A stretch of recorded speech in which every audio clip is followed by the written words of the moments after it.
गावातल्या जुन्या मंदिरात रात्रीचा गडद अंधार उतरला होता. फक्त एक मिणमिणता दिवा मूर्तीसमोर लुकलुकत होता. त्या प्रकाशात बसलेला एक भक्त थरथरत्या हातांनी जप करत होता. त्याच्या डोळ्यात शंका होती, मनात अस्वस्थता होती. तेवढ्यात मूर्तीचे डोळे तेजस्वी झाले आणि मंद स्वर गाभाऱ्यात घुमला. बाळा ऐक, मी तुला एक कथा सांगते, पण लक्षात ठेव, ही कथा मध्ये सोडू नकोस. ही कथा ज्याने संपूर्ण ऐकली त्यांच्या घरावरचे संकट नाहीसे होतील. त्याला कधीही निराशा येणार नाही. ही माझी वाणी आहे, देवीची वाणी. भक्ताचे डोळे विस्फारले, त्याच्या छातीतील धडधड वाढली. देवी पुढे म्हणाली, ही फक्त साधी गोष्ट नाही, ही गोष्ट आहे भक्तीच्या शक्तीची, लोभाच्या नाशाची आणि त्या सत्याची जी अश्रूंमधून प्रकट झाली. तू ही कथा ऐकशील तर तुझं मन शांत होईल, तुझं आयुष्य नव्या प्रकाशाने उजळेल.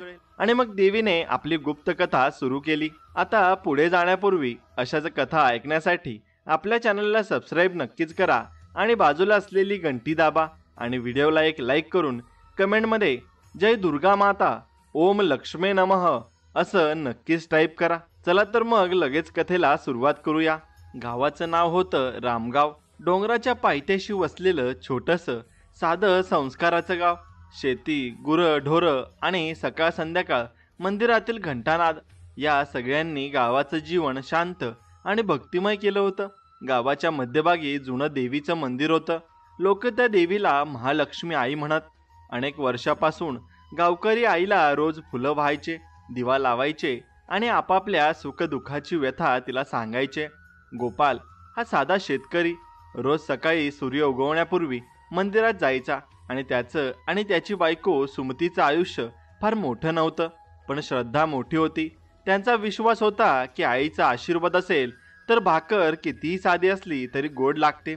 त्या दिवशी सकाळ होती, नेहमीसारखीच, पण हवेत एक वेगळाच थरार होता. आकाशात काळे ढग जमा झाले होते. गावातले लोक शेताकडे जायला निघाले होते. गोपालही ओल्या मातीचा वास घेत मंदिराकडे गेला. मंदिराच्या दाराजवळ पोहोचल्यावर त्याला लक्षात आलं की आज मंदिरात काहीतरी वेगळं आहे. दारं उघडं होतं, पण आत असामान्य शांतता पसरली होती. दिव्याचा हलकासा धुरकट वास आणि अगरबत्तीचा गंध नाकात शिरला. गोपाल आत शिरला आणि पुढे जे दिसलं ते पाहून त्याचा श्वास अडखडला. देवीच्या काळ्या पाषाणाच्या मूर्तींच्या डोळ्यातून पाण्याचे थेंब हळूहळू वाहत होते. खरे खुरे अश्रू. हे काय? गोपाळ गोंधळून मागे हटला. त्याने डोळे चोळून पुन्हा नीट पाहिलं. होय, ते पाणी नव्हतं, ते अश्रू होते. मूर्तीच्या गालावरून खाली सरकत होते. गोपालच्या हृदयात धडधड होऊ लागलं. देवी आई, आई का रडते? क्षणात त्याच्या अंगावर शहारे आले, पाय थरथरू लागले. त्याला स्वतःवर विश्वास बसत नव्हता. इतक्या वर्षात कधीही असं घडलं नव्हतं. तो मंदिरातून बाहेर धावत गेला. गावाच्या चौकात काही लोक बसले होते. गोपाळ श्वास रोखून म्हणाला, अरे लवकर या, मंदिरात बघा, देवी आईच्या डोळ्यातून पाणी वाहतय. काय म्हणतोस रे? एका म्हाताऱ्याने भुवया उंचावल्या. खरं सांगतोय, स्वतःच्या डोळ्यांनी मी पाहिलंय. गावकरी लगेच उठले आणि मंदिराकडे धावत सुटले. काही बायका, लहान मुलं सगळेच मागोमाग आले. जेव्हा सगळे आत गेले त्यांनीही पाहिलं, देवीच्या मूर्तीच्या डोळ्यातून हळूवार अश्रू गालावरून ओघळत होते आणि कुणी काही बोलत नाही. मंदिरात फक्त लोकांचे श्वास आणि घंटीचा आवाज ऐकू येत होता. एक बाई हात जोडून म्हणाली, आई रडते म्हणजे काहीतरी घडणार आहे. दुसरी म्हणाली, काय पाप केलंय आपण? आई खुश नाही का आपल्यावर? काहींच्या डोळ्यात भक्तिभावाने पाणी आलं तर काहींच्या मनात भीती पसरली. कुणाला असं वाटलं की संकट येणार आहे. गोपाल मात्र मूर्तीसमोर गुडघ्यावर बसला. आई, तू का रडतेस? आम्हाला काही चुकीचं करायचं नाही, आम्हाला सांग. पण मूर्ती शांत होती. फक्त ते अश्रू थेंबे थेंबे ओघळत होते. गावात अफवा सुरू झाल्या. काही जण म्हणाले, देवी आपल्याला इशारा करते. काही म्हणाले, गावात काही अपशगुन होणार आहे. तर तरुण मुलं उत्सुकतेने एकमेकांना विचारू लागली, हे खरं आहे की कुणी खोटं पसरवलंय? पण खोटं नव्हतं, कारण शेकडो डोळ्यांनी ते अश्रू पाहिले होते. त्या दिवशी शेतावर कोणीच लक्ष दिलं नाही. लोक सगळा वेळ मंदिराजवळ गोळा झाले. कुणी सतत आरती करत होतं, कुणी नमस्कार करत होतं, तर कुणी गुपचूप भीतीने रडत होतं. संध्याकाळ झाली. आकाशात विजा चमकत होत्या. पाऊस सुरू होईल असं वाटत होतं, पण गावकरी अजून मंदिरातच होते. सगळ्यांच्या मनात एकच प्रश्न होता, देवी आई का रडते? देवीच्या डोळ्यातून अश्रू पाहिल्याच्या घटनेनंतर रामगावातलं आयुष्य अचानक थोडंफार उथळलं. सकाळी शेताजवळ जाणं, पाळतं शिकणं, हातातली कामं सगळी काही थांबलेल्या वाटली आणि गावातल्या रस्त्यांवर लोक येऊन बसत गप्पा रंगत होत्या. परस्परात शंका आणि भीती मिसळून बोलल्या जात होत्या. पहिली किंचित वेळ शांत होता. सर्वजण मंदिरासमोर भिजलेले फुलांचे हार, दीप आणि अगरबत्ती ठेवतायत. पण वेळ जसा पुढे सरकला तसा अफवा आणि कुजबूज वाढू लागली. कुणाच्या मानेवरची गोष्ट दुसऱ्या माणसाकडे जायची इतकीच वेगात ती गावाच्या बाहेरही पसरली. शेजारच्या गावातल्या माणसांनीही वाचलं आणि स्वतः येथे येऊन पाहावं असं समजून घेतलं. पण रामगावातले लोक इतके हट्टी, इतके शांत असले तरी अचानक सगळीकडे हळूहळू संतप्तपणाचा आणि आश्चर्याचा संगम दिसू लागला. पांडुरंग गुरुजी म्हणजेच मंदिराचे जुनाट पुजारी ते त्या दिवशी दुसऱ्या प्रांतात मंदिरात बसले होते. गुरुजींचा चेहरा शांत आणि घनदाट होता. त्यांनी आपल्या अंगठीच्या दाट हाताने घंट मांडली आणि शांतपणे लोकांना बघितले. पण लोकांच्या मनी घुसलेल्या भीतीला, तर्काला आणि अंधश्रद्धेला बसणं सोपं नव्हतं. पहिलेपासूनच दोन महत्वाच्या गटांनी गप्पांमध्ये आपापली धार पकडली. एक गट होता भीतीचे गट. यांना वाटलं की देवतेच्या अश्रूंमागे नक्की काहीतरी संकट नक्की आहे, काही पाप झाला आहे असे त्यांनी म्हटले. आई संकेत करते, आता काळजी घ्या. त्या गटात काही झाकलेले लोक होते जे मागच्या काही आठवड्यातील वाद, पाटणे, भागीदारीचे तणाव किंवा व्यक्तिगत रागरिवाज यांची भीती लपवून बसले होते. आता त्यांना असे वाटू लागले की देवतेने त्यांच्या चुकांची ओळख पटवून दिली आहे. दुसरा गट उत्सुकता आणि तर्क यांच्या छटांसह उभा राहिला. हे लोक म्हणत होते, हे कदाचित स्वाभाविक घटनेप्रमाणे आहे. पाषाणाच्या मूर्तीच्या फटीपासून पाणी येत असेल म्हणजे कुणी फसवणूक केली आहे. हे नक्कीच त्याच्या मागे वैज्ञानिक आणि कारणावर आधारित स्पष्टीकरण शोधत होते. या गटात शालेय शिक्षक, थोडे तरुण आणि काही वितर्कशील लोक होते. पण हे सगळं बोलताना त्यांना देखील आपल्या मनात एक जुनी अस्वस्थता जाणवत होती. कारण देवी रडते हे दिसणं इतकं सोपं नाही. या दोन्ही गटांव्यतिरिक्त तिसरा प्रकारही होता, भावनिक लोकांचा. हे लोक पूर्णपणे श्रद्धेवर होते. त्यांच्या मनी देवता म्हणजेच आईची मानवी स्वरूपाची कल्पना होती. आई रडते, तिचं काहीतरी वेदना आहे. आणि असे या लोकांनी ठामपणे म्हटले. सुमतीसारख्या स्त्रिया ज्यांनी रोज मंदिरासमोर दिवा लावायचा, त्यांना बरं वाटत नव्हतं. सुमतीच्या मनात एक हलकी वेदना होती व एक मोठी जिज्ञासा होती.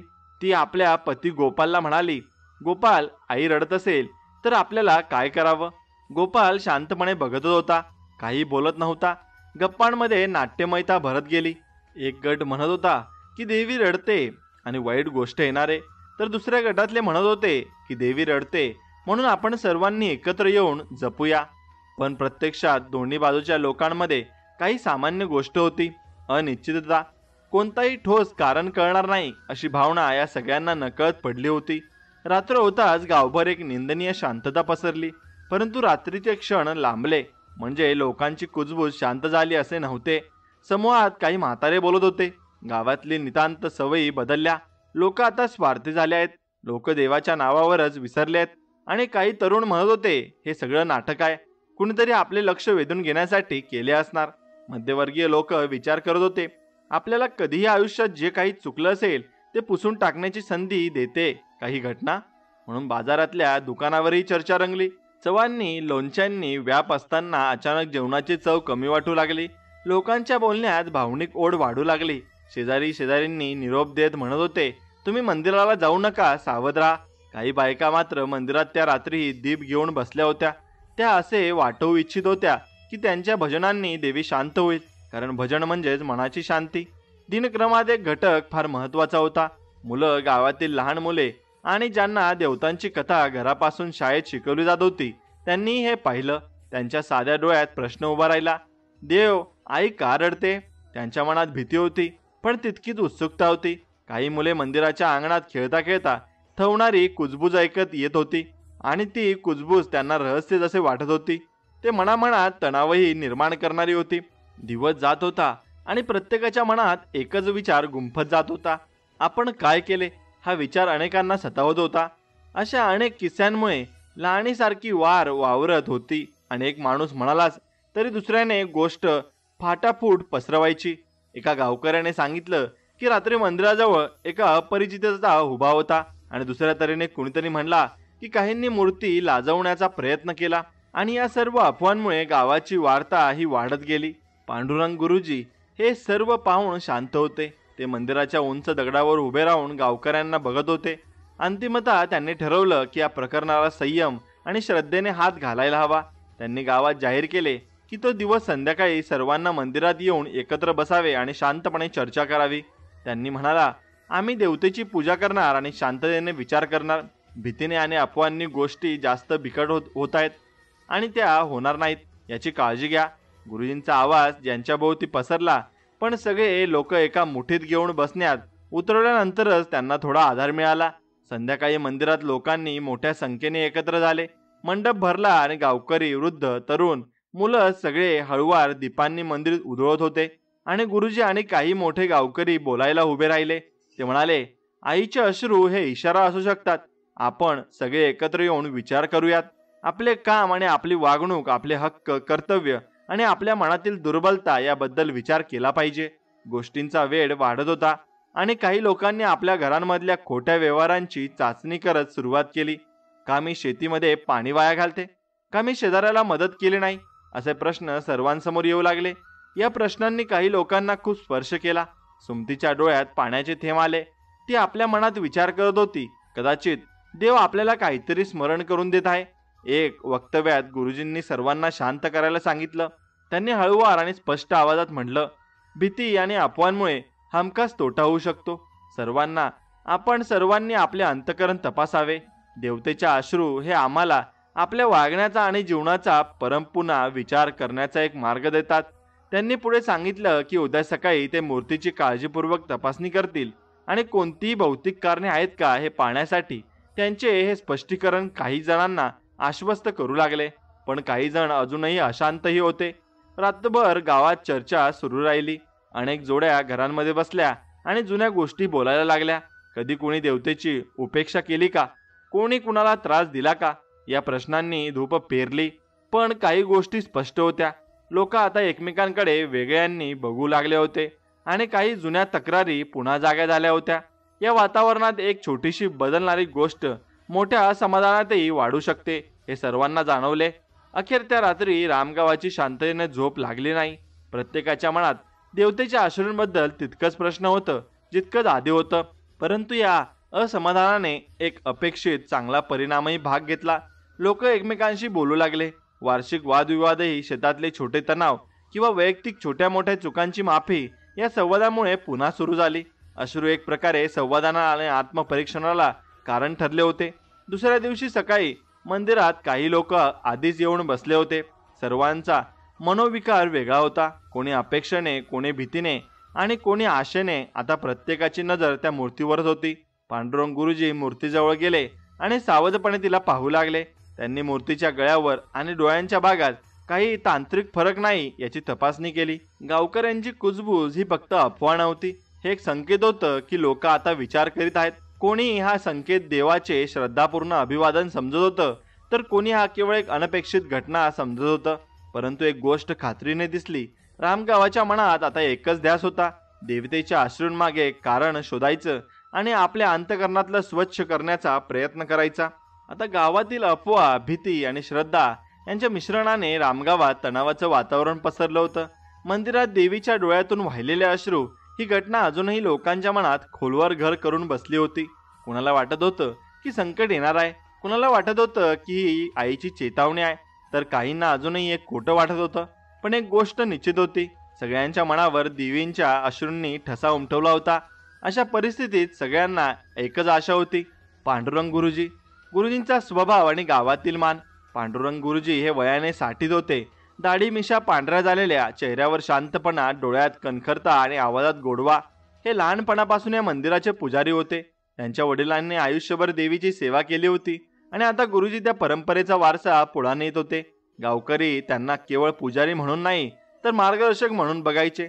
शेतात कधी वाद झाला, कुणाचं भांडण झालं, तर शेवटी निर्णयासाठी गुरुजींकडे लोक जात. गुरुजी सांगतील तसंच करू असं लोक म्हणायचे. गुरुजींचं वैशिष्ट्य असं होतं की ते भक्तीवर विश्वास ठेवत, पण अंधश्रद्धेवर नाही. ते लोकांना नेहमी समजवायचे, देव हा प्रेम, श्रद्धा आणि माणुसकीत आहे, भीतीत नाही. आता त्या दिवशी संध्याकाळी मंदिरात गावकरी मोठ्या संख्येने जमले. चौकभर लोक उभे राहिले होते. कुणी आपल्या मुलांना खांद्यावर बसवत होतं, कुणी फुलांची टोपली आणली होती, तर कुणी केवळ उत्सुकतेने उभं राहिलं होतं. मंदिराच्या दारात दीपांचा उजेड पडला होता आणि घंटानाद सुरू होता. अगरबत्तीचा गंध पसरला होता, पण त्या वातावरणात लोकांच्या चेहऱ्यावर स्पष्ट भीती आणि उत्सुकता दिसत होती.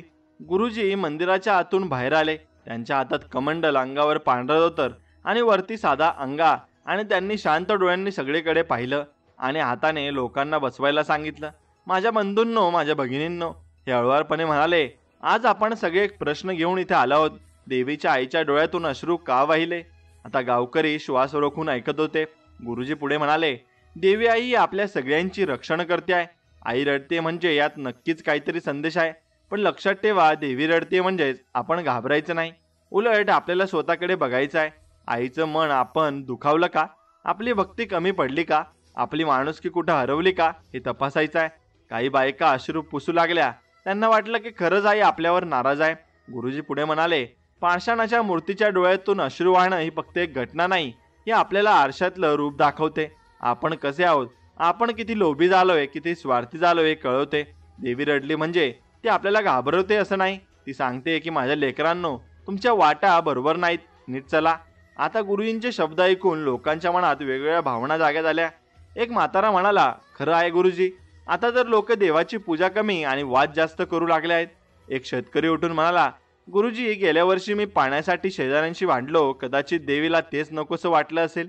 काही तरुण मात्र अजूनही संभ्रमात होते. ते म्हणाले, पण गुरुजी, जर खरोखरच देवतेचे अश्रू असतील तर यामागे नक्की काय घडलंय? काहीतरी मोठं संकट तर नाही ना? गुरुजींना त्यांना शांत केलं. बाळांनो, संकट असं बाहेरून येत नाही. संकट आपण निर्माण करतो. लोभ, मत्सर, खोटेपणा, स्वार्थ हीच खरी संकट आहेत. आईने अश्रू ढाळले आणि ते आपल्याला याची जाणीव करून देण्यासाठी. म्हणून सगळ्यात गर्दीत गोपालही बसला होता. त्याच्या मनात खूप विचार येत होते. सकाळी जेव्हा त्याने स्वतःच्या डोळ्यांनी ते अश्रू पाहिले, तेव्हाच त्याचं हृदय थरारलं होतं. आता गुरुजींचे शब्द ऐकून त्याला वाटलं की कदाचित हे सगळं फक्त आपापल्या माणुसकीपणाची आठवण करून देण्यासाठी घडलं असेल. आणि सुमतीने गोपालच्या कानाशी हळूच म्हटलं, गुरुजी बरोबर सांगतात. आपण गावाने काही चुका केल्या असतील आणि आई आपल्याला दुरुस्त होण्यासाठी संधी देते. गोपालने मान डोलावली आणि त्याला मनातून जाणवलं की आता हे रहस्य उलगडायचं तर भक्ती, संयम आणि सत्य यांच्या मार्गानेच उलगडेल. आता गुरुजींनी अखेर हात वर केले आणि म्हणाले, गावकऱ्यांनो, उद्यापासून आपण दररोज मंदिरात एकत्र जमू, भजन, कीर्तन, प्रार्थना करू. आपण आपल्या चुका मान्य करू, एकमेकांना माफ करू आणि देवीसमोर नम्रतेने उभं राहू. तेव्हाच तिचे अश्रू थांबतील. आणि लक्षात ठेवा, भक्ती म्हणजे केवळ देवाला फुलं वाढणं नाही, भक्ती म्हणजे माणसाला माणूस म्हणून वागवणं. त्याचे शब्द ऐकून सगळ्यांच्या मनात शांती पसरली आणि लोकांना वाटलं की त्यांच्या भीतीला दिशा मिळाली आहे. आता प्रश्न राहिला होता, पुढे काय होणार? त्या दिवशी संध्याकाळी मंदिरात भजन सुरू झालं. गावातील स्त्रिया गोड आवाजात गाणी म्हणू लागल्या. जयदेवी जयदेवी, जय महालक्ष्मी आई या स्वरांनी मंदिराचे दगडही ही भिंती कंपत पाऊल होत्या आणि मुलं टाळ्या वाजत होती. तर वृद्ध डोळे मिटून भक्तिभावाने डोलत होते. लोकांच्या मनात अजूनही शंका होत्या, पण गुरुजींच्या शब्दांनी एक खात्री दिली होती, देवीचे अश्रू हे दंड नाहीत तर मार्गदर्शन आहेत. आता गावकऱ्यांची भीती थोडी कमी झाली होती, पण उत्सुकता अजूनही तशीच होती. गुरुजींनी अर्थ सांगितला तरीही मनात एक प्रश्न सतत डोकावत होता, देवी खरंच का रडते? हे रहस्य अजून उलगडायचं आहे. आता पण एका गोष्टीची सुरुवात झाली होती. गाव आता एकत्र येऊ लागलं होतं. गुरुजींनी देवीच्या अश्रूंबद्दल अर्थ सांगितला. त्या रात्री गावकऱ्यांना थोडी शांती मिळाली होती, पण मनाच्या तळाशी अजूनही अस्वस्थता होती. देवी का रडली हा प्रश्न प्रत्येकाला सतावत होता. गावकरी घरी परतले, पण कुणाचं मन कामात लागत नव्हतं. शेतकरी बैलांच्या दांड्या हातात धरूनही विचारात गडलेले होते. बायका चुलीपाशी भाकरी भाजताना मंदिरातल्या घटनेबद्दल बोलत होत्या. मुलंही खेळताना विचारायची, आपली आई का रडली असेल? गोपाल त्या रात्री झोपायचा प्रयत्न करत होता, पण त्याला झोप येत नव्हती. सुमतीने विचारलं, काय रे, काय झालं तुला? डोळे मिटले तरी पापण्या थरथरतात. अजूनही आईच्या अश्रूंविषयी विचार करतोयस का? गोपाल दीर्घ श्वास घेत म्हणाला, हो ग, सकाळी मी स्वतःच्या डोळ्यांनी पाहिलं. देवी आईचे अश्रू अजूनही माझ्या मनातून जात नाहीत. गुरुजींनी सांगितलं ते खरं आहे, पण मला असं वाटतं की आई काहीतरी सांगू इच्छिते, पण आपल्याला तिचा आवाज ऐकू येत नाही. सुमतीने त्याचा हात धरला. देवी आई आपल्याला नेहमी सांभाळते, कदाचित ती तुला काही सांगेल, श्रद्धा ठेव. त्या रात्री गोपाल थकून अखेर झोपी गेला. गाढ झोपेत असताना गोपालला एक विचित्र स्वप्न पडलं. त्याने स्वतःला मंदिराच्या अंगणात उभं पाहिलं, पण हे मंदिर जसं वास्तवात आहे तसं नव्हतं. इथं चहूकडे प्रखर प्रकाश पसरलेला होता. घंटांचा आवाज सतत घुमत होता, पण त्यात भय नव्हतं, उलट गोडवा होता. मंदिराच्या गर्भगृहात देवीची मूर्ती सोनेरी प्रकाशाने उजळली होती. मूर्ती जिवंत वाटत होती. डोळ्यातून अश्रू चमकत होते, पण त्या डोळ्यात करुणा होती. गोपाल घाबरला. तो थरथरत मूर्तीसमोर उभा राहिला. आई. त्याच्या तोंडून आपोआप शब्द बाहेर आले. आता त्या क्षणी मूर्ती हलक्या चमकू लागली आणि प्रकाश अधिक प्रखर झाला. आणि अचानक गोपालला जाणवलं, मूर्तीतील देवी त्याच्याकडे थेट बघते. तिचे डोळे जिवंत झाले होते. एक गोड पण गंभीर आवाज ऐकू आला, गोपाल, माझ्या लेकरा. गोपालचे डोळे भरून आले. तो जमिनीवर कोसळत म्हणाला, आई, तू माझ्याशी बोलतेस? हे खरं आहे का, की मी स्वप्न बघतोय? देवीने स्मित केलं, हो, हे स्वप्न आहे, पण माझा संदेश खरा आहे. देवी पुढे म्हणाली, तुमचं गाव साधं आहे, पवित्र आहे, पण गेल्या काही काळात तुम्ही माणुसकी विसरायला लागलात. लोभ, राग, मत्सर तुमच्या मनात वाढत चालले आहेत. एकमेकांशी भांडण, तक्रारी, स्वार्थ या सगळ्याने माझं मन दुःखी झालंय. म्हणूनच माझे डोळे अश्रूंनी भरले. गोपाल रडत म्हणाला, आई, आम्ही तुमची लेकरं आहोत, पण आमच्या चुका मोठ्या झाल्या असतील तर आम्हाला माफ कर. आम्ही पुन्हा बदल करू. देवीच्या आवाजात करुणा होती. मी शिक्षा द्यायला नाही आले, मी आठवण करून द्यायला आले आहे. जेव्हा लोक माणुसकी विसरतात तेव्हा देव रडतो, पण अजून वेळ गेली नाही. तुम्ही पुन्हा एकत्र होऊ शकता. गोपाल धडधडत्या हृदयाने विचारलं, आता आई, पुढे काही संकट येणार आहे का? देवीचा आवाज थोडा गंभीर झाला, हो, जर तुम्ही एकत्र राहिला नाहीत, जर स्वार्थाचं राज्य सुरू राहिलं तर गावावर संकट येईल. दुष्काळ, रोग, भांडण हे सर्व वाढेल. पण जर तुम्ही भक्ती, माणुसकी आणि ऐक्य परत आणलं तर मी तुम्हाला आशीर्वाद देईन. माझ्या अश्रूंऐवजी माझं हसू दिसेल. गोपालच्या अंगावर काटा आला. त्याने डोकं खाली घालून प्रार्थना केली, आई, मी वचन देतो, मी गावकऱ्यांना सांगेन, आम्ही पुन्हा एकत्र येऊ. प्रकाश अधिक तेजस्वी झाला आणि देवीचा चेहरा स्मित हास्याने उजळला. गोपाल, माझा संदेश लोकांपर्यंत पोहोचव. लक्षात ठेव, भक्ती म्हणजे फक्त फुलं वाहणं नाही, भक्ती म्हणजे माणसातला माणूस म्हणून वागवणं आहे. क्षणात सगळं दृश्य विरलं. मंदिराचा प्रकाश नाहीसा झाला. घंटांचा आवाज थांबला. गोपाल घाबरून जागा झाला. त्याचा श्वास जोरात चालला होता. कपाळावर घाम होता. त्याला कळलं, हे फक्त स्वप्न नव्हतं, हे देवीचं दर्शन होतं. आता तो सकाळी सुमतीने त्याला जागं केलं. काय रे, रात्री झोपेत घाबरलास का? घामाघूम झालास? गोपाल थरथरत्या आवाजात म्हणाला, सुमती, आई मला स्वप्नात भेटली. तिने मला सगळं सांगितलं. आपण सगळ्यांनी बदलायचं आहे, नाहीतर संकट येईल. सुमती आश्चर्याने त्याच्याकडे पाहू लागले. खरंच देवी तुला भेटली? हो, तिचा आवाज मी ऐकला. तिने सांगितलं की आपण माणुसकी विसरलो म्हणून ती रडली. पण अजून वेळ आहे. आपण बदललं तर आई खुश होईल. सुमतीच्या डोळ्यातही पाणी आलं. मग चला, आजपासून आपण सुरुवात करू. प्रथम तू गुरुजींना सांग. आता गोपाल मनोमन ठरवतो, हे रहस्य आता स्वतःपुरतं ठेवायचं नाही. देवीने दिलेला संदेश गावाला सांगायला हवा. पण त्याला एक काम सोपं नव्हतं असं वाटत होतं. कारण काही लोक त्याच्यावर विश्वास ठेवतील, पण काही लोक त्याला वेड्यात काढतील. तरी गोपाल ठरवतो, मी आईचा दूत आहे. तिचा संदेश पोहोचवणं हीच माझी जबाबदारी आहे. त्या सकाळी गोपाल मंदिराकडे निघतो आणि त्याच्या मनात श्रद्धा आणि धैर्य असतं. त्याला खात्री असते की देवीने दिलेला संदेश तो एकट्याने नाही तर संपूर्ण गावाने पाळायला हवा. आता पुढचं पाऊल म्हणजे गुरुजींशी संवाद. गोपालला देवीच्या दर्शनाचं स्वप्न आलं आणि सकाळी उठल्यावर त्याचं मन अजूनही थरथरत होतं. त्याने सुमतीला सगळं सांगितलं आणि मनाशी ठरवलं की हा संदेश गुरुजींपर्यंत आणि मग संपूर्ण गावापर्यंत पोहोचवायचाच. तो मंदिराकडे निघाला. सकाळचं वारा आणि मंदिराच्या झेंड्यांना स्पर्श करत होता. आकाशातले ढग अजूनही दाटलेले होते. जणू तेही गावकऱ्यांच्या मनातल्या तणावाचं प्रतीक होतं. गुरुजी मंदिरात देवपूजा करत होते. त्यांचे हात दिवा लावताना थरथरत नव्हते, पण त्यांच्या डोळ्यातही एक प्रश्न दडलेला दिसत होता. गोपाल सावधपणे पुढे गेला. गुरुजी, तो थरथरत्या आवाजात म्हणाला, मला काल रात्री आईने स्वप्नात दर्शन दिलं. गुरुजींनी डोळे मिटून घेतले आणि शांतपणे विचारलं, काय सांगितलं तिनं? गोपालने सगळी गोष्ट सांगितली. मूर्ती प्रकाशाने उजळणं, देवीचा आवाज, तिचे शब्द, गावकऱ्यांच्या चुका आणि बदलण्याची गरज. गुरुजी दीर्घ श्वास घेत म्हणाले, गोपाल, तुझं स्वप्न ही केवळ तुझी कल्पना नाही. आई कधी कधी भक्तांच्या मनातून संदेश देते. पण लक्षात ठेव, लोकांना सांगताना घाबरू नकोस. काही जण मान्य करतील, काही जण हसतील, पण सत्याला घाबरायचं नसतं. गावकऱ्यांमध्ये मात्र दररोजची भीती वाढत होती. काही शेतकरी म्हणत होते, देवी रडले म्हणजे पिकं वाया जाणार. काही बायका म्हणत होत्या, मुलांना काही रोग होईल का? वृद्ध लोक म्हणत होते, आपण काही पाप केलं असावं म्हणून आई नाराज झाली आहे. रोजच्या दैनंदिन आयुष्यात ही भीती मिसळली होती. शेतात नांगर चालवताना लोकांच्या डोक्यात देवीचे अश्रू फिरत होते. विहिरीतून पाणी काढताना बायका गुपचूप पुटपुटत होत्या. देवी खुश होईल का? मुलं खेळताना देखील मंदिराकडे बघून थोडी घाबरून मागे हटत होती. आता भीतीसोबत अफवा वाढायला लागल्या. कुणीतरी सांगितलं की रात्री मंदिराच्या मागे काही सावली दिसली. कोणी म्हणालं की देवींच्या अश्रू थांबले नाहीत, अजूनही वाहतात. एक जण तर म्हणाला, मी ऐकलं की मंदिरातून रडण्याचा आवाज आला. या अफवांनी लोकांची झोप उडाली. कुणी दरवाजे बंद करून झोपायला लागलं, कुणी रात्री दिवा लावून ठेवू लागले. आता सुमती रोज गोपालकडे बघून विचारायची, तुला वाटतं का खरं संकट येईल? लोक सगळे घाबरलेत. बायकाही मला विचारतात काय झालंय. गोपाल तिचा शांत करत म्हणायचा, आईने स्पष्ट सांगितलंय, संकट आपणच निर्माण करतो. आपण एक झालो तर काही होणार नाही. पण ही भीती जर लोकांच्या मनातून गेली नाही तर खरी संकट आपल्यालाच बोलवावी लागतील. म्हणून एका संध्याकाळी गुरुजींनी गावकऱ्यांना पुन्हा मंदिरात बोलावलं. लोक मोठ्या संख्येने जमले आणि प्रत्येकाच्या चेहऱ्यावर भीती स्पष्ट दिसत होती.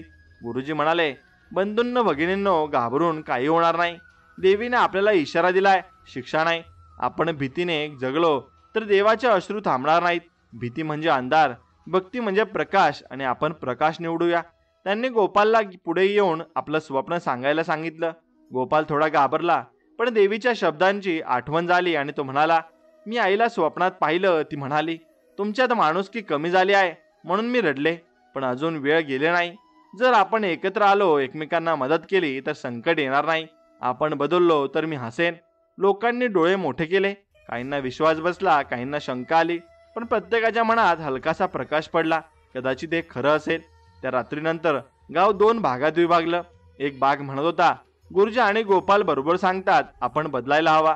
आणि दुसरा भाग म्हणत होता की ही फक्त स्वप्नकथा आहे, पण खरी भीती अजून तशीच आहे. लोकांच्या मनात भक्ती आणि भीती याचं युद्ध सुरू झालं.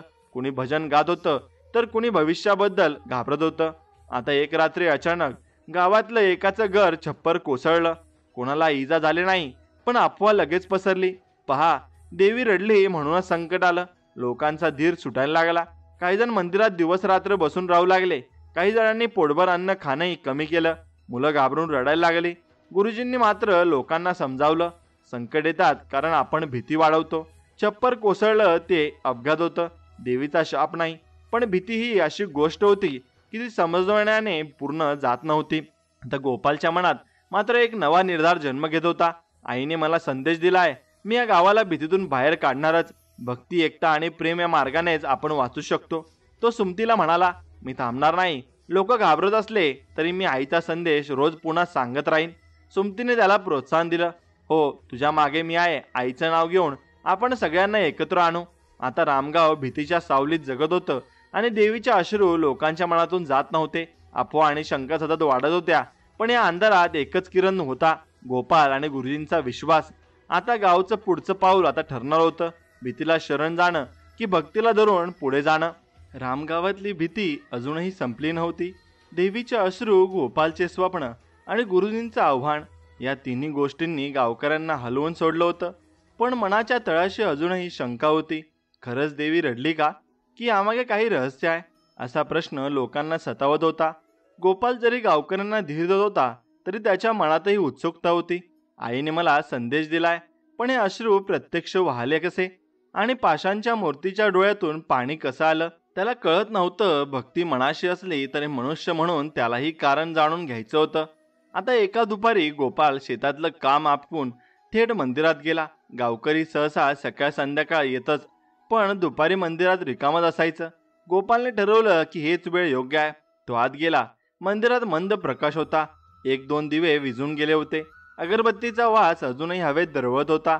मंदिर शांत होतं, इतकं शांत की त्याला स्वतःच्या श्वासाचा आवाजही ऐकू येत होता.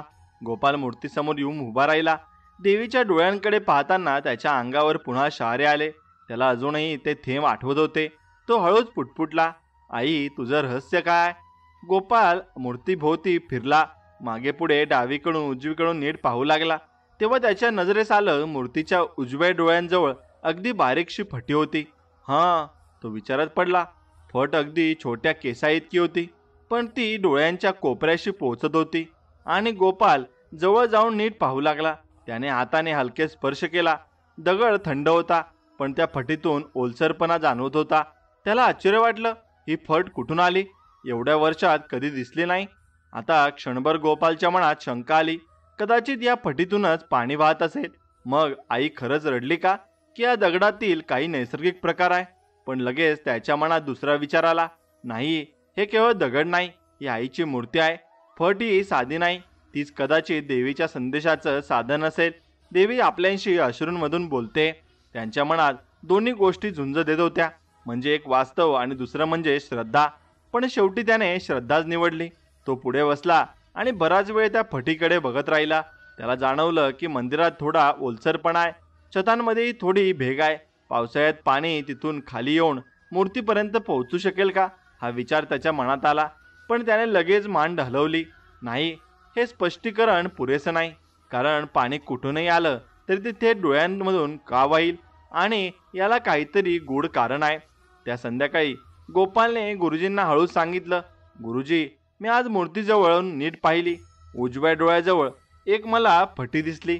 गुरुजी क्षणभर विचारात पडले. फट? मला ठाऊक आहे, जुन्या दगडांमध्ये असं होतं. पण लक्षात ठेव गोपाल, श्रद्धा ही फक्त दगडात नाही तर आपल्या मनात आहे. जरी फट आईच्या डोळ्यांमधून अश्रू आणते तर तेही तिचा संदेश आहे. गोपाल शांत झाला. त्याला जाणवलं की गुरुजी वास्तव आणि श्रद्धा दोन्ही समजून घेऊन बोलत होते. पण गावकऱ्यांच्या कानावर जेव्हा फट हा शब्द पोहोचला तेव्हा पुन्हा कुजबूज सुरू झाली. काही म्हणाले, अरे मग हे सगळं नैसर्गिक आहे, आई खरंच रडली नाही. काही म्हणाले, नाही, ती फट तर आईचा मार्ग आहे, आई आपल्याला सांगते. लोक दोन गटात पुन्हा विभागले. काहींनी विश्वास ठेवला, काहींनी संशय व्यक्त केला. भीती मात्र अजूनही संपली नव्हती. उलट काहींना वाटू लागलं की फट म्हणजे आईच्या डोळ्यांची जखम आहे आणि आईची जखम झाली म्हणून ती रडली. आता सुमती मात्र या चर्चेपलीकडची होती आणि तिने गोपालला म्हटलं, फट असो वा नसो, आईने तुला स्वप्नात संदेश दिला ना, तेच खरं आहे. आपल्या लोकांना एकत्र आणायचं आहे आणि फटीकडे लक्ष देऊन आपण मूळ गोष्ट विसरू नये. गोपालने मान डोलावली. हो ग, तू बरोबर आहेस. आईने सांगितलं की आपली माणुसकी कमी झाली म्हणून ती रडली. आपण ती परत आणली पाहिजे. तरी गोपालच्या मनात तो फटीचा विचार थांबत नव्हता. रात्री झोपताना त्याला सतत ती फट आठवत होती. काय असेल ह्या फटीच्या मागे? काहीतरी गुपित आहे का मंदिरात दडलंय? आई मला अजून काही सांगू इच्छिते का? त्याच्या मनात उत्सुकता आणि भक्ती यांचं मिश्रण होतं. त्या दिवसापासून गोपाल रोज मंदिरात जाऊन मूर्ती नीट पाहू लागला. त्याला जाणवलं की त्या फटीत एक गुपित दडलंय, अजून उलगडायचं आहे. रामगावातील भीती, अफवा आणि श्रद्धा यांच्या दरम्यान आता एक नवं रहस्य उभं राहिलं होतं. देवीच्या डोळ्याजवळील फट आणि तिचं दडलं गुपित. आता गावकऱ्यांच्या मनात भीती अजून पूर्ण गेली नव्हती. देवीचे अश्रू, गोपालचे स्वप्न, मूर्तीवरील फट या सगळ्यांमागे रामगाव हरवलेलं होतं. आता काही लोकांना श्रद्धेचा आधार मिळत होता तर काहींना अजूनही शंका घेत होते. पण या गोंधळातून मात्र एक गोष्ट स्पष्ट झाली. आता सगळ्यांच्या आयुष्याची खरी परीक्षा सुरू झाली आहे. आता एक सकाळी पांडुरंग गुरुजींनी गावाच्या चौकात सगळ्यांना बोलावलं. घंटा वाजवली गेली. शेतकरी, बायका, लहान मुलं सगळे आपली कामं सोडून जमले. गुरुजी हातात कमंडल घेऊन शांतपणे बोलू लागले. माझ्या लेकरांनो, देवी आईने आपल्याला इशारा दिलाय की पण हे संकट घाबरून संपणार नाही. आई आपल्या श्रद्धेची परीक्षा घेत आहे. जर आपण भीतीला बळी पडलो तर खरंच संकट येईल, आणि पण जर आपण भक्ती, माणुसकी आणि एकांतेत वागलो तर आईचे अश्रू थांबतील. लोक थोडे शांत झाले, पण त्यांच्या मनात अजूनही प्रश्न होता, ही परीक्षा कसली आहे? त्या आठवड्यात गावात एक मोठं संकट आलं. पावसाळा सुरू असूनही पाऊस थांबला आणि शेतातील रोपं वाळायला लागली. शेतकरी धास्तावले. हे बघा, देवी खुश नाही म्हणून पाऊस थांबला, एकाने म्हणाला. दुसरा म्हणाला, आई आपली कसोटी पाहते, आपण काय करतो ते बघते. लोकांनी पावसासाठी मंदिरात विशेष प्रार्थना सुरू केल्या. पण काहींना असं वाटू लागलं की भक्तीच्या जोडीला मेहनत आणि एकत्रित येणंही गरजेचं आहे. हळूहळू गावात दोन गटात तयार झाले. पहिला गट ज्यांनी श्रद्धा धरली होती ते म्हणत होते, आपण रोज भजन करू, प्रार्थना करू, गरिबांना मदत करू, हीच खरी परीक्षा आहे. दुसरा गट ज्यांना अजूनही शंका होती ते म्हणत होते, आपण फक्त प्रार्थना करून काय होणार, आपल्याला पाणी शोधायला हवं, विहीर खोल करायला हव्यात. दोन्ही गट बरोबर होते पण एकमेकांशी पटत नव्हतं. परिणामी गावात वाद सुरू झाले आणि गोपाल या सगळ्यात अडकला होता. आईने त्याला स्वप्नात स्पष्ट सांगितलं होतं, भक्ती आणि माणुसकी जपलीस तर संकट टळेल. पण लोकांना पटवणं अवघड होतं. एका रात्री तो मंदिरात गेला. मूर्तीसमोर बसून तो म्हणाला, आई, ही परीक्षा खूप कठीण आहे. लोक भांडतायत, पाणी नाही, सगळ्यांना भीती वाटते, पण मला मार्ग दाखव. त्याला आतून एक आवाज आला, संकट म्हणजे भीती नाही, संकट म्हणजे एकत्र राहण्याची कसोटी आहे. ज्यांनी हातात हात घातले तेच वाचतील. गोपालच्या मनात धैर्य आलं. दुसऱ्या दिवशी गावात एक प्रसंग घडला. एका शेतकऱ्याच्या शेतात आग लागली. पिकं जळू लागली. सुरुवातीला लोक घाबरले, पण मग सगळे गावकरी धावत आले. पाणी ओतून माती टाकून त्यांनी आग विझवली. आग विझवल्यावर सगळे थकलेले होते, पण त्यांच्या चेहऱ्यावर समाधान होतं. त्यांनी पहिल्यांदा जाणवलं, आपण जर एकत्र आलो तर संकट टळलं. त्या संध्याकाळी गुरुजी म्हणाले, हीच देवीची परीक्षा आहे. आग लागली, पण आपण सगळे मिळून ती विझवली. जर आपण एकट्याने राहिलो असतो तर अर्ध गाव जळालं असतं. आणि आता लक्षात ठेवा, संकट ही आईची शिक्षा नाहीत, तर ती आपली परीक्षा आहे. जर आपण एकत्र राहिलो तर आपण पास होऊ. लोकांच्या डोळ्यात नवा विश्वास दिसू लागला. गावातील भीती हळूहळू बदलू लागली. काही लोक आता रोज गरिबांना अन्न देऊ लागले. तरुणांनी मिळून विहिरी खोल करायला सुरुवात केली. स्त्रियांनी एकत्र भजन कीर्तन सुरू केलं. लोकांच्या चेहऱ्यावर अजूनही काळजी होती, पण आता ती काळजी एकतेतून बदलत होती. एका रात्री गोपाल सुमतीला म्हणाला, ही खरी परीक्षा आहे. आई आपल्याला तपासते की आपण संकटात एकत्र राहतो का. मला खात्री आहे, जर आपण असंच का झालो तर आई पुन्हा असेल. सुमतीने त्याचा हात धरून म्हटलं, हो, आणि हसली तर तिचे अश्रू कायमचे थांबतील. रामगाव आता एका टप्प्यावर आलं होतं. भीती अजून होती, पण लोक हळूहळू एकत्र येत होते. देवीच्या अश्रूंनी सुरू केलेलं रहस्य आता एका मोठ्या परीक्षेत बदललेलं होतं. आता प्रश्न होता, गावकरी ही परीक्षा उत्तीर्ण होतील का. आता रामगावातल्या संकटाची परीक्षा सुरू झाली होती. पाऊस थांबणं, शेतात आग लागणं, लोकांमधला गोंधळ, या सगळ्यांना गावकऱ्यांना हलवलं. गुरुजी आणि गोपाल यांनी वारंवार सांगितलं की हे सगळं देवीची परीक्षा आहे, पण तरी लोकांच्या मनात शंकेची सावली होती. आई रडली म्हणजेच काहीतरी मोठं दडलं होतं, आणि असंच प्रत्येकाला वाटत होतं.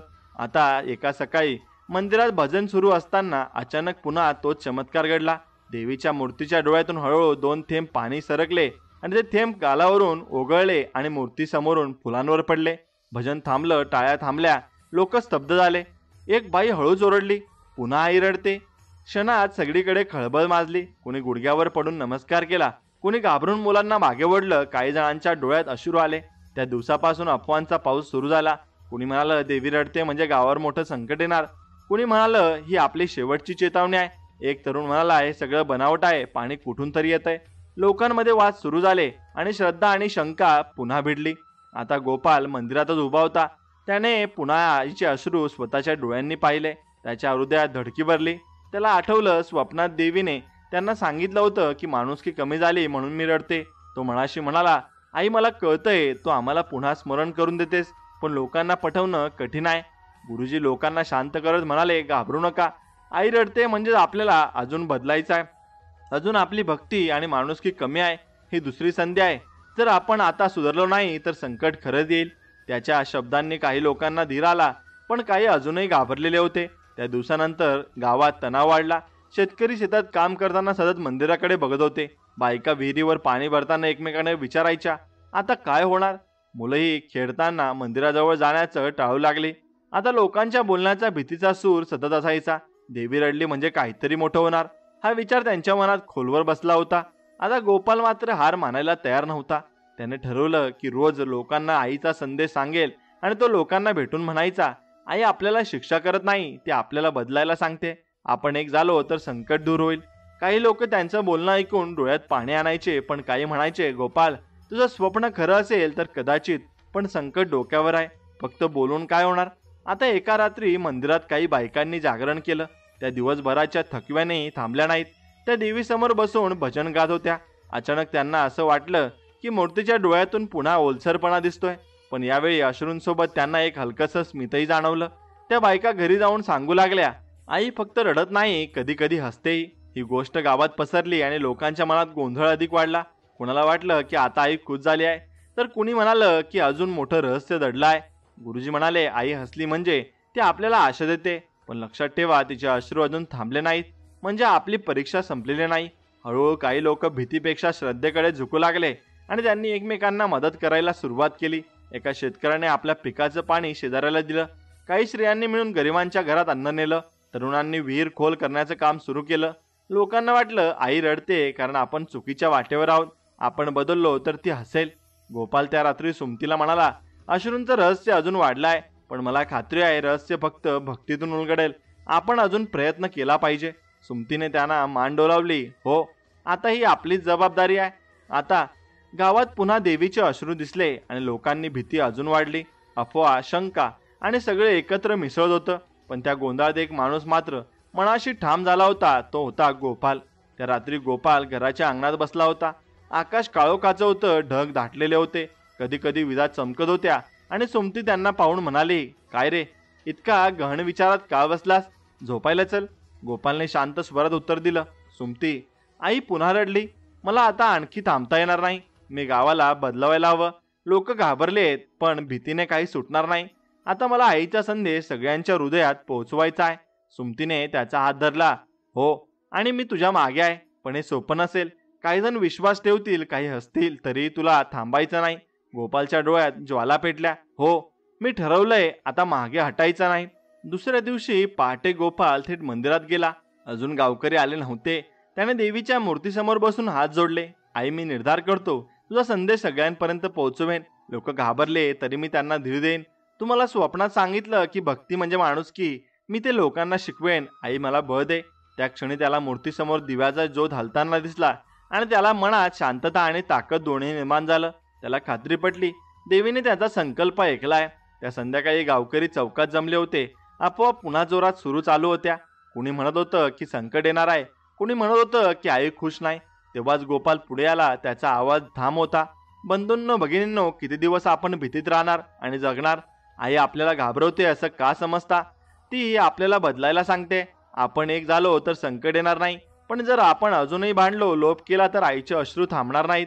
लोक त्यांच्याकडे आश्चर्याने पाहत होते. काही जण डोकं खाली घालून विचार करू लागले. एक तरुण उठून म्हणाला, गोपाल, तुझं स्वप्न तू सांगतोस, पण आपल्याला काय खात्री की ते खरं आहे? कदाचित तू फक्त आपल्याला समजवतोयस. आपण आपली पिकं वाळतायत, पाणी कमी झालंय, रोग पसरतोय, या सगळ्यात प्रार्थना पुरेशी आहे का? गोपाल शांतपणे उत्तरला, भक्ती म्हणजे फक्त भजन नाही. भक्ती म्हणजे एकत्र राहणं, एकमेकांना मदत करणं. आणि जर आपण मिळून विहिरी खोल केल्या, पाणी वाटून घेतलं, गरिबांना अन्न दिलं, हाच आईचा आशीर्वाद आहे. संकट तेव्हाच टळतील. गुरुजी मागून म्हणाले, गोपाल खरं सांगतोय. भक्ती आणि कृती एकत्र आली असलीच पाहिजे आणि फक्त शब्द पुरेसे नाहीत. त्या दिवसापासून गोपालने कृती सुरू केली. त्याने काही तरुणांना एकत्र करून विहिरी खोल करण्याचं काम सुरू केलं. गरिबांच्या घरात धान्य नेलं. वाद झालेल्या शेतकऱ्यांना एकत्र आणून त्यांचं भांडण मिटवलं. लोकांनी पाहिलं की गोपाल फक्त बोलत नाही तर कृती करतोय. त्यामुळे काही जण त्याच्या सोबत येऊ लागले. सुमती मागे नव्हती. ती गावातल्या स्त्रियांना एकत्र करून भजन कीर्तन करत होती. तिने स्त्रियांना सांगितलं, आपण घरात दिवा लावतो, पण खरी ज्योत मनात लावायची आहे. आई रडते कारण आपण एकमेकांकडे पाठ फिरवतोय. चला आता आपण एकत्र भजन करूया. स्त्रिया तिच्यासोबत आल्या. रोज मंदिरात गोड स्वरांनी भजन गुंजू लागलं. आता सुरुवातीला जे लोक गोपालवर शंका घेत होते, त्यांनी हळूहळू पाहिलं की गोपाल खरंच गावासाठी झटतोय. त्याने कुणाकडून काही मागितलं नाही, पण स्वतःच मेहनत केली. एक शेतकरी ज्याने आधी विरोध केला होता, तो म्हणाला, गोपाल, मी चुकीचा होतो. तू खरंच आईचा संदेश पाळतोयस. आता मी तुझ्या सोबत येईन. हळूहळू अधिकाधिक लोक त्याच्यासोबत येऊ लागले. एकदा पावसाची आशा दिसली, पण ढग आले आणि लगेच गेले. लोक निराश झाले. त्यांनी गोपालकडे पाहिलं. पहा, अजूनही पाऊस नाही. गोपाल मात्र खचला नाही. तो म्हणाला, पाऊस आला नाही तरी आपण थांबायचं नाही. आई आपली परीक्षा घेते. आपण संयम ठेवूया. आणि त्याचा निर्धार पाहून लोकांनी पुन्हा धीर धरला. आता आईचे अश्रू थांबवायचे आणि गावाला पुन्हा हसवायचं ही जबाबदारी होती. गावात गोपालचा निर्धार आता दिसू लागला होता. त्याने तरुणांना कामाला लावलं. लोकांमध्ये आशा निर्माण केली. पण त्या सगळ्या प्रक्रियेत त्याला खंबीर आधार देणारी व्यक्ती होती त्याची पत्नी सुमती. ती साधी स्त्री होती, पण तिच्या मनातील श्रद्धा, शांतपणा आणि धैर्य खूप मोठं होतं. अनेकदा असं होतं की गोपाल बाहेर लोकांना धीर द्यायचा, पण स्वतःच्या मनात तो घाबरावायचा. आणि त्यावेळी त्याला आधार द्यायची ती सुमतीच. आता एक रात्री गोपाल थकलेल्या घरी आला आणि सगळ्या दिवस त्याने लोकांना समजावलं होतं, कामं केलं होतं, आणि तो घराच्या ओट्यावर बसला आणि डोकं हातात धरलं. सुमतीने विचारलं, काय झालं? इतका गप्प का? गोपाल म्हणाला, सगळं करूनही लोक अजूनही घाबरतात. कधी कधी मला वाटतं आईचे अश्रू खरंच थांबतील का? मी अपयशी तर ठरणार नाही ना? सुमती त्याचा हात धरला आणि तिचा आवाज ठाम होता. ऐक गोपाल, देवी आईने तुला निवडलंय. तू तिचा संदेश लोकांपर्यंत पोहोचवतोयस. पण हे काम फक्त तुझं नाही, हे काम आपलं दोघांचं आहे. लोकांच्या भीतीतून त्यांना बाहेर काढायला आपण दोघं मिळून झाटू. आणि गोपाल तिच्याकडे पाहत राहिला आणि तिच्या डोळ्यात विश्वास होता, भीती नव्हती. त्याला नवं धैर्य मिळालं. आता सुमतीनं ठरवलं की फक्त पुरुषांनीच नाही तर स्त्रियांनी पुढे यायला हवं. आणि तिने गावातल्या स्त्रियांना बोलावलं. आपण रोज मंदिरात जातो, दिवा लावतो, फक्त पूजा करून काही होणार नाही. आपल्याला एकत्र यायला हवं. गावातील भीती आपणच कमी करायची आहे. स्त्रिया सुरुवातीला थोड्या संकोचल्या, पण सुमतीचा आत्मविश्वास पाहून त्यांचं धैर्य वाढलं. त्यांनी ठरवलं की दररोज त्या एकत्र भजन करतील, अन्न शिजवून गरिबांना देतील आणि गावातल्या मुलांना देवीच्या कथा सांगतील. त्या रात्री मंदिरात पहिल्यांदा स्त्रियांनी मोठं भजन कीर्तन केलं. त्यांचा गोड स्वर मंदिरात घुमला आणि लोकांच्या मनात श्रद्धेचा नवा दिवा पेटला. आता गाव एकत्र आलं होतं. भजन कीर्तन, प्रार्थना, विहिरी खोल करणं, गरिबांना अन्न देणं, या सगळ्यांमुळे गावात नवीन ऊर्जा पसरली होती. लोकांच्या चेहऱ्यावर भीतीपेक्षा श्रद्धा दिसू लागली होती. गोपाल आणि सुमती आता गावकऱ्यांसाठी आधारस्तंभ झाले होते. तर गुरुजी त्यांच्या मार्गदर्शनाने लोकांना योग्य दिशा दाखवत होते. पण जसं सगळं सुरळीत होऊ लागलं तसंच काहीतरी विचित्र घडलं. एक अचानक घटना ज्याने पुन्हा एकदा सगळं गाव हादरलं. आता त्या दिवशी दिवसभर गावात गजबज होती. स्त्रियांनी मंदिरात सुंदर रांगोळी काढली, मुलं भजन गात होती. आता रात्री उशिरापर्यंत लोक मंदिरात बसले आणि शेवटी थकलेले गावकरी घरी गेले. मंदिरात फक्त गुरुजी, गोपाल आणि काही तरुण राहिले. त्यांनी दिवे विझवले, फुलं बाजूला केली आणि मंदिराचं दार बंद करून बाहेर आले आणि सगळं शांत झालं. आकाशात काळे ढग होते, वारा हलके वाहत होता. रात्रीची शांती गावभर पसरली. मध्यरात्रीच्या सुमारास गावातील काही कुत्री भुंकायला लागली. त्यांचा आवाज भीतीदायक होता. गावकरी घाबरून जागे झाले. काय झाले? लोक खिडक्यातून डोकावू लागले. तेव्हा काहींनी पाहिलं, मंदिराच्या दिशेनं प्रकाश चमकत होता. जणू विजेचा ज्योत मंदिराच्या गर्भगृहातून बाहेर पडत होता. लोक धावत मंदिराकडे गेले. मंदिराचं दार उघडं होतं. कोणी उघडलं हे कुणालाच ठाऊक नव्हतं. आता सगळे धावत शिरले आणि जे त्यांनी पाहिलं ते पाहून सगळ्यांचे डोळे विस्पारले.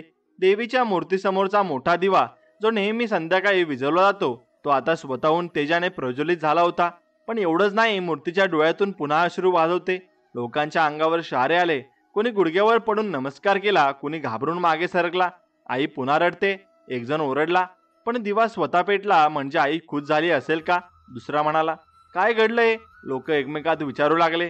गावकरी गोंधळले. दिव्याचा तेजस्वी प्रकाश आणि मूर्तीचे अश्रू यात विरोधाभास होता. आई खुश आहे की दुःखी हे कुणालाच कळत नव्हतं. आता गुरुजी पुढे आले. त्यांनी हात वर करून लोकांना शांत केलं. घाबरू नका, आई आपल्याशी बोलते. दिवा पेटला म्हणजे ते आपल्यावर खुश आहे, पण अश्रू वाहतात म्हणजे अजून आपली परीक्षा बाकी आहे. आई सांगते, तुम्ही योग्य दिशेने चाललात, पण अजून थांबू नका. लोक थोडे शांत झाले. गोपाल मूर्तीसमोर बसला आणि त्याच्या डोळ्यात पाणी आलं. आई, आम्ही प्रयत्न करतोय, पण अजून काय कमी आहे? आम्ही एकत्र आलो, भजन केलं, गरिबांना मदत केली, तरी तू रडतेस. अजून कोणती कसोटी बाकी आहे? त्याला अजून आतून एक हलका आवाज ऐकू आला, गोपाल, अजूनही काही अंतकरण स्वार्थी आहेत आणि अजूनही काही मन एकत्र आलेले नाहीत. जोवर शेवटचं मन शुद्ध होत नाही तोवर माझे अश्रू थांबणार नाहीत. गोपालचा निर्धार अजून मजबूत झाला. आई, मी आहार मानणार नाही. शेवटचं मन बदलून टाकेल. आणि लोक मंदिरातून बाहेर पडताना एकमेकांशी बोलत होते. दिवा स्वतः पेटला म्हणजे चमत्कारच आहे, पण आई अजूनही रडते म्हणजे काहीतरी बाकी आहे. आपल्याला अजून जास्त बदलायला हवं आणि बदलायला लागेल. गावात पुन्हा चर्चा सुरू झाली, पण यावेळी भीतीपेक्षा उत्सुकता आणि जबाबदारी जास्त होती. सुमतीने दुसऱ्या दिवशी गावातल्या स्त्रियांना बोलावलं आणि ती म्हणाली, आईनं आपल्याला अजून काम दिलंय. अजून काही घरं आहेत जिथं लोक एकमेकांशी बोलत नाहीत, भांडण आहेत. आपण त्या घरात जाऊया आणि त्यांना एकत्र आणूया. स्त्रियांनी त्याचा प्रस्ताव मान्य केला आणि त्यांनी घराघरात जाऊन लोकांना समजवायला सुरुवात केली. त्या रात्रीची घटना, दिवा स्वतः पेटणं आणि देवीचे अश्रू पुन्हा वाहणं, आणि याने गावकऱ्यांच्या मनात एक वेगळीच भावना जागवली. त्यांना कळालं की प्रवास अजून संपलेला नाही. देवी खुश होती, पण तिचे अश्रू अजून थांबले नव्हते. म्हणजे जी परीक्षा अजून सुरू होती. आता रामगावात दिवा स्वतः पेटला आणि त्याच वेळी देवीचे अश्रू पुन्हा वाहिले. लोक थक्क झाले होते आणि ही घटना जणू एका दिशेने आशेचा किरण होती, पण दुसऱ्या दिशेने अजूनही कसोटी दाखवणारी होती. गाव आता एकत्र आला होता, पण देवी अजूनही रडत होती. याचा अर्थ काय, हा प्रश्न प्रत्येकाच्या मनात होता. त्या रात्री गोपाल मंदिरात बसून मूर्तीसमोर डोळे मिटून प्रार्थना करत होता. त्याच्या मनात सतत विचार येत होता, आई, आम्ही गरिबांना अन्न दिलं, विहिरी खोल केल्या, वाद मिटवले, भजन कीर्तन केलं, तरीही तुझे अश्रू का थांबत नाहीत? अजून काय कमी आहे आमच्यात? त्यांच्या डोळ्यातूनही अश्रू गळू लागले. तो मनापासून म्हणाला, आई, जर तू मला संदेश देणार असेल तर तुम्ही आता दे. लोकांची भीती पुन्हा वाढते, आम्ही अजून किती थांबायचं? त्या रात्री गोपालला पुन्हा स्वप्न पडलं. तो मंदिरात उभा होता. मूर्ती सोनेरी प्रकाशात चमकत होती, पण यावेळी देवीचा चेहरा गंभीर होता. तिच्या डोळ्यात करुणा होती, पण त्यासोबत खोल दुःखही दिसत होतं. देवीचा आवाज गोड पण गंभीर होता, आणि गोपाल, माझ्या लेकरा, मी अजूनही रडते, कारण तुमच्या गावात अजून एक मोठी कमतरता आहे. तुम्ही बाहेरून एकत्र आलात, पण आतून अजूनही मन वेगळी आहेत आणि खोटे मत्सर लोभ अजूनही काही हृदयात दडला आहेत. गोपालने विचारलं, आई मग आम्ही काय करावं? आम्ही सर्व प्रयत्न केले. देवीने उत्तर दिलं, भक्ती म्हणजे फक्त पूजा नाही, भक्ती म्हणजे अंतःकरण स्वच्छ करणं. आणि काही लोक अजूनही आपले पाप लपवतायत, आपले दोष मान्य करत नाही. जोवर प्रत्येक माणूस स्वतःच्या चुकांची कबुली देत नाही, तोवर माझे अश्रू थांबणार नाहीत. आता दुसऱ्या दिवशी सकाळी गोपालने गुरुजींना आपलं स्वप्न सांगितलं आणि गुरुजी विचारात पडले. याचा अर्थ असा आहे की आईला फक्त आपली कृती नाही, तर आपण अंतःकरणही शुद्ध हवाय आणि आपण एक सभा बोलू आणि लोकांना सांगू त्यांनी आपले दोष मान्य केले पाहिजेत. त्या दिवशी सगळ्या संध्याकाळी मंदिरात सभा भरली. सगळं गाव जमलं. गुरुजी म्हणाले, बंधूंनो, आई अजूनही रडते कारण आपली मनं अजूनही स्वच्छ नाहीत. आपण आपले दोष कबूल करायला हवेत. पाप लपवून काही होणार नाही. आईला सत्य हवाय. सुरुवातीला सगळे शांत होते, कुणालाच पुढे बोलायची हिंमत होत नव्हती. पण मग एका म्हाताऱ्यानं उठून म्हटलं, मी कबूल करतो, गेल्या वर्षी मी शेजाराचं पाणी चोरलं आणि मी चुकीचं केलं. आई मला माफ करो. याच्या डोळ्यात पाणी आलं. हे पाहून दुसऱ्या शेतकऱ्यांनी कबुली दिली, मी गरीबाला कर्ज देऊन त्याला त्रास दिला, मला पश्चाताप होतोय. हळूहळू लोक एकमेकातून एक उठले आणि आपल्या चुका कबूल करू लागले. कोणी खोटं बोलल्याचं मान्य केलं, कोणी मत्सर केला असं सांगितलं, कोणी लोभ मान्य केला. संपूर्ण वातावरण बदललं. लोक रडत होते, पण त्यांचे रडणं भीतीचं नव्हतं, तर मन शुद्ध होण्याचं होतं. स्त्रिया देखील पुढे आल्या. काहींनी मान्य केलं की त्यांनी एकमेकींवर मत्सर केला. काहींनी सांगितलं की रागातून बोलताना त्यांनी दुखावलं. आता सुमती सगळ्यांना धीर देत होती. ती म्हणाली, आईने रडते कारण आपण चुका मान्य करीत नाही, पण आज आपण सर्वांनी कबूल दिली, हेच खरं भक्तीचं रूप आहे. लोक आपापल्या चुका कबूल करत असताना अचानक मंदिरातील घंटा आपोआप वाजू लागली. दिव्याचा प्रकाश तेजस्वी झाला. लोकांनी मूर्तीच्या डोळ्याकडे पाहिलं. यावेळी अश्रू वाहत नव्हते, तर डोळ्यात चमक होती. गुरुजींनी हात वर केला आणि म्हणाले, पहा, आई खुश झाली आहे. सत्य कबूल केलं म्हणूनच तिने अश्रू थांबले आहेत. लोक आनंदाने ओरडले, जय देवी, जय महालक्ष्मी आई. अश्रूचं खरंच कारण आता उलगडलं होतं. आई रडत होती कारण लोक बाहेरून भक्ती करत होते, पण आतून स्वार्थ, लोभ आणि पाप लपवत होते. जेव्हा लोकांनी सत्य कबूल केलं, तेव्हा देवीचे अश्रू थांबले. रामगाव आता नव्या युगात पाऊल टाकत होतं. भीती नाहीशी झाली होती आणि त्या जागी श्रद्धा आणि प्रामाणिकपणा आला होता. आईचे अश्रू हे शिक्षा नव्हते, तर सत्याची आठवण होती. देवीचे अश्रू थांबले होते. मंदिरातील घंटा आपोआप वाजली होती. मूर्तीच्या डोळ्यात तेज दिसत होतं. हा प्रसंग सगळ्या गावकऱ्यांच्या मनात कोरला होता. गावकऱ्यांनी आपापल्या चुका मान्य केल्या, दोष कबूल केले आणि त्या क्षणापासून रामगावात एक नवा बदल सुरू झाला.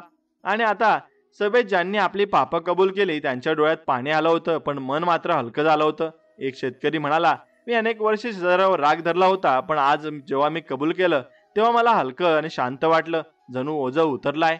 एक बाई म्हणाली, मी मत्सर केला होता, पण आज सगळं सांगितल्यावर आईनं मला माफ केल्यासारखं वाटतंय. गावातल्या अनेक लोकांच्या चेहऱ्यावर समाधान दिसू लागलं आणि सर्व काही आनंदाने परत हे वाटायला लागलं. आता गुरुजींनी ठरवलं की देवीच्या बदलाच्या स्मरणार्थ गावात दरवर्षी एक सण साजरा करायचा. त्याचं नाव दिलं श्रद्धा दिवस. त्या दिवशी सगळे आपल्या चुकांची आठवण करून पुन्हा नव्याने संकल्प करणार. आपण माणुसकी जपू, भक्ती जपू. हा सण गावकऱ्यांच्या आयुष्यात आनंदाचा भाग बनला. आता रामगाव आता खऱ्या अर्थाने बदललेलं होतं. भीतीची सावली गेली होती. श्रद्धा आणि माणुसकी रुजली होती. लोक एकमेकांसाठी जगायला लागले होते. देवीचे अश्रू आता थांबले होते, कारण तिचं खरं कारण लोकांना समजलं होतं. रामगावाचं रूपांतर एक छोट्या घटनेनं देवीच्या अश्रूंनी घडून आलं होतं. आता गावात मोठा बदल घडून आला होता. लोक आता एकमेकांना मदत करीत होते. वाद मिटले होते. गरिबांना आधार मिळत होता. देवीचे अश्रू थांबले होते, पण लोकांच्या मनात अजूनही एक अपेक्षा होती, आई हसावी. रडणाऱ्यांच्या डोळ्यांऐवजी तिच्या चेहऱ्यावर आनंद दिसावा. हाच सगळ्यांचं स्वप्न बनलं होतं. त्या दिवशी सकाळी रामगावात एक वेगळाच गंध होता. मंदिरासमोर झाडांवरून पाखरं चिवचिवत होती. सूर्याची कोवळी किरणं मंदिराच्या शिखरावर पडत होती. गावकरी आपल्या शेतावर जायच्या आधी मंदिरात दिवा लावायला आले होते. गोपाळ आणि सुमती सुद्धा सकाळी लवकर उठले आणि आले. मूर्तीसमोर फुलं ठेवताना गोपाळ मनाशी म्हणाला, आई, आम्ही तुझ्या सांगण्याप्रमाणे बदलतो. आता आम्हाला तुझं हसू पाहायचं आहे. सुमतीनेही डोळे मिटून प्रार्थना केली. तिच्या चेहऱ्यावर शांतता होती. आता त्या दिवशी संध्याकाळी मोठं भजन ठरलं होतं. गुरुजींनी सर्व गावकऱ्यांना बोलावलं होतं आणि आज आपण आईला आपलं मन दाखवू आणि आपण एक झालो आहोत. आता तिच्या चेहऱ्यावर हसू आणू. संपूर्ण गावाने तयारी केली. स्त्रियांनी भजनासाठी नवे स्वर जुळवले. तरुणांनी ढोल ताशा तयार केले. मुलांनी मंदिर सजवलं. शेतकऱ्यांनी आपल्या शेतातील ताज्या पिकांचं अर्पण आणलं आणि गावात उत्सवाचं वातावरण होतं.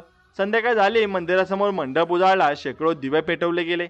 फुलांचा सुगंध पसरला, ढोल ताशांचा नाद सुरू झाला. गुरुजींनी सर्वांना बसवलं आणि म्हणाले, आज आपण आईला आपली भक्ती दाखवू. भीती नाही, अश्रू नाही, फक्त आनंद आणि फक्त श्रद्धा. भजन सुरू झालं आणि स्त्रियांच्या गोड स्वरांनी वातावरण भारून गेलं. पुरुष टाळ्या वाजवत होते, मुलं आनंदाने नाचत होती. गोपाल आणि सुमती मूर्तीसमोर उभे होते आणि त्यांच्या डोळ्यात आनंदाचे अश्रू होते. भजनाच्या मध्यभागी अचानक मंदिरात एक अद्भुत घटना घडली. मूर्तीसमोर ठेवलेला मोठा दिवा तेजाने झगमगू लागला. त्या प्रकाशाने संपूर्ण मंदिर उजळून निघालं आणि लोकांच्या चेहऱ्यावर तो प्रकाश पडला आणि सगळ्यांच्या मनात शांती पसरली. गुरुजी ओरडले, आई खुश झाली आहे, हा तिचा आशीर्वाद आहे. लोकांनी जय जयकार केला, जय देवी, जय महालक्ष्मी आई. लोकांनी मूर्तीच्या चेहऱ्याकडे पाहिलं. डोळ्यातून आता अश्रू नव्हते, त्याऐवजी हलकं स्मित दिसत होतं. देवीचा चेहरा जिवंत भासत होता, जणू आई स्वतः आपल्या लेकरांना आनंदात पाहते आहे. सगळे स्तब्ध झाले. काही जण, कोणालाही काही बोलता आलं नाही. मग सगळ्यांच्या डोळ्यातून आनंदाचे अश्रू वाहू लागले. आई हसली, अखेर आई हसली. गावकरी आनंदाने रडत एकमेकांना मिठ्या मारू लागले. काही जण जमिनीवर लोळणं घालू लागले. स्त्रिया भजनांच्या स्वरातून आणखी जोरात गाऊ लागल्या. मुलं टाळ्या वाजवत आनंदाने उड्या मारू लागली. रामगावात पहिल्यांदा भीती नाहीशी झाली होती आणि त्या ठिकाणी श्रद्धा, आनंद आणि शांतता होती. गोपाल मूर्तीसमोर बसला आणि त्याच्या डोळ्यातूनही आनंदाचे अश्रू वाहत होते. तो मनात म्हणाला, आई तुझं हसू हेच आमचं बक्षीस आहे. तो आमच्यावर खुश झालीस, आता आम्ही कायम तुझ्या मार्गावर राहू.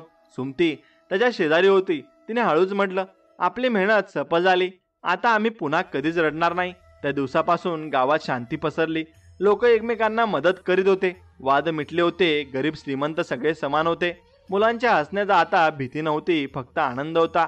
गावात आता दररोज आनंदाचा प्रकाश पसरलेला असायचा. आता रामगावाच्या आयुष्यात मोठा क्षण आला होता. देवीचे अश्रू थांबले, तिच्या चेहऱ्यावर स्मित आलं आणि मंदिरात शांतीचा प्रकाश पसरला. गावकऱ्यांच्या हृदयातल्या भीतीचं जागा श्रद्धेनं घेतली होती आणि आता सगळ्यांच्या मनात एकच विचार होता, ही स्थिती कायम कशी ठेवायची. कारण त्यांना ठाऊक होतं, आई पुन्हा रडू नये आणि यासाठी आता स्वतःत बदल कायम ठेवणं हे गरजेचं आहे. त्या सकाळी गाव वेगळंच दिसत होतं. बायका लवकर उठून चुली पेटवताना गाणे गुणगुणत होत्या. शेतकरी आपल्या बैलांना अळूवर हात फिरवत होते. मुलं अंगणात खेळताना हसत होती.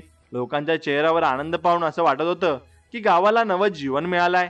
गोपाल अंगणात बसला होता आणि सुमतीने त्याला पाणी आणून दिलं. काय विचार करतोय, ती विचारली. आता गोपाल हसत म्हणाला, आता आपलं गाव खरंच बदललाय. आई हसली, म्हणजे आपली मेहनत सफल झाली. आता पण खरी कसोटी आता सुरू झाली आहे. हा बदल कायम ठेवायचा आहे.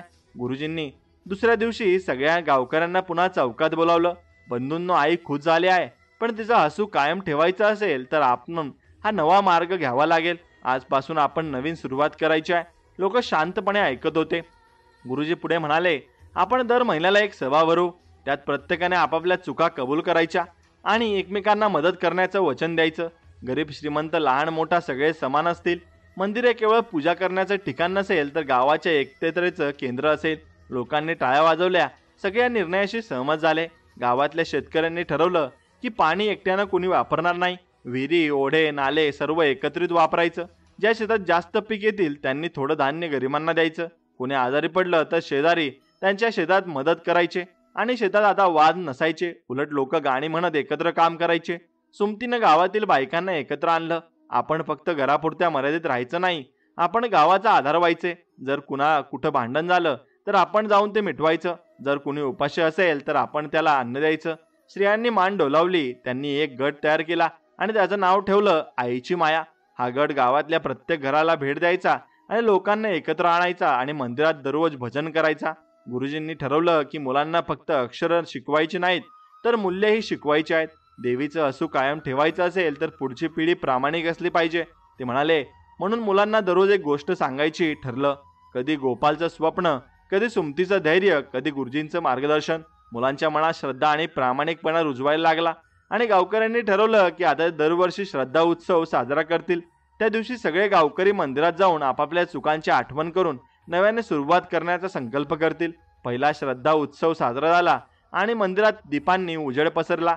लोकांनी भजन केलं आणि देवीच्या मूर्तीसमोर फुलं वाहिली आणि सगळ्यांच्या डोळ्यात आनंदाचे अश्रू होते.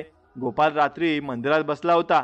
तो मनाशी म्हणाला, आई मी तुझा दूत होतो आणि एवढंच मला पुरेसं आहे. तू मला निवडलंस हाच माझ्यासाठी अभिमान आहे. सुमती त्याच्या जवळ आली. गोपाल, आपलं काम संपलेलं नाही.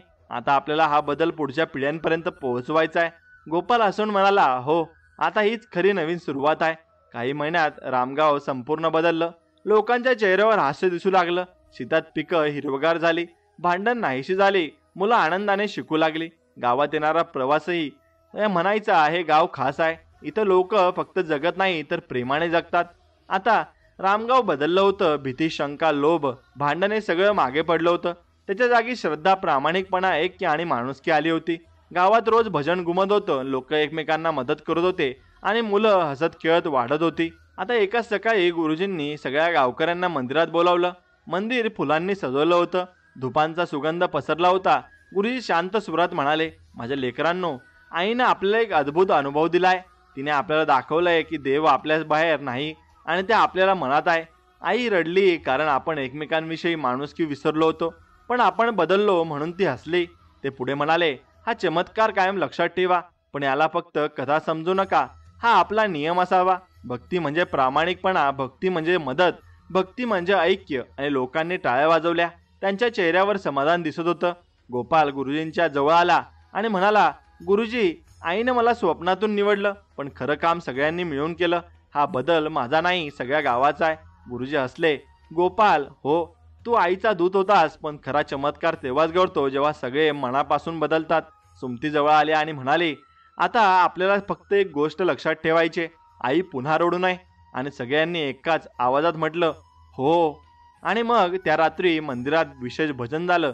लोकांनी दिवे पेटवले, भजन गायले. अचानक पुन्हा एकदा मूर्तीसमोर प्रकाश तेजाने झगमगला.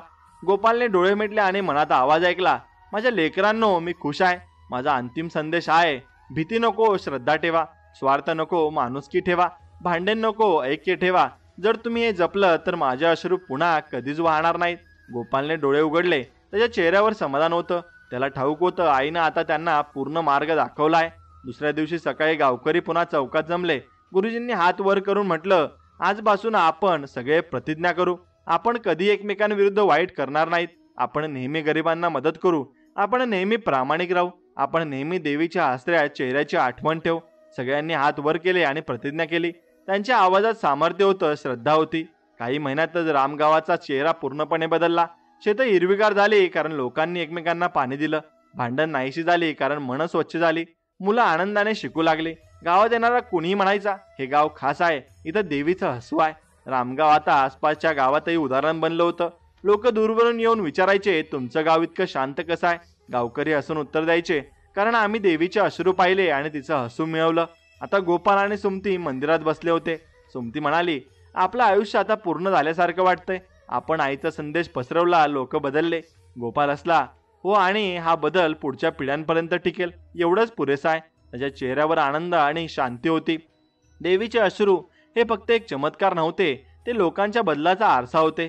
रामगावानं शिकून घेतलं की भीती माणसाला तोडते, श्रद्धा त्याला जोडते, आणि पाप लपवलं तर आई रडते, सत्य मान्य केलं तर ती हसते. हा होता देवीचा अंतिम संदेश. माणुसकी जपा, श्रद्धा जपा आणि देवाला अश्रू आणू नका. रामगावाच्या प्रत्येक मनात आता कायमचं कोरलं गेलं होतं, देवीचं असू म्हणजेच खरा आशीर्वाद. आणि इथे जी कथा पूर्णपणे संपते. म्हणून मित्रांनो, ही कथा जर तुम्हाला मनापासून आवडली असेल तर मनापासून आपल्या व्हिडिओला एक लाईक करा आणि तुमच्या आवडत्या मित्रांसोबत ही कथा पुढे शेअर नक्कीच करा. चला तर मग भेटूया अशाच एका नवीन, गोड आणि चांगल्या संदेश कथेमध्ये. तोपर्यंत श्री स्वामी समर्थ. जय माता दुर्गा, जय माता भवानी. हर हर महादेव. धन्यवाद.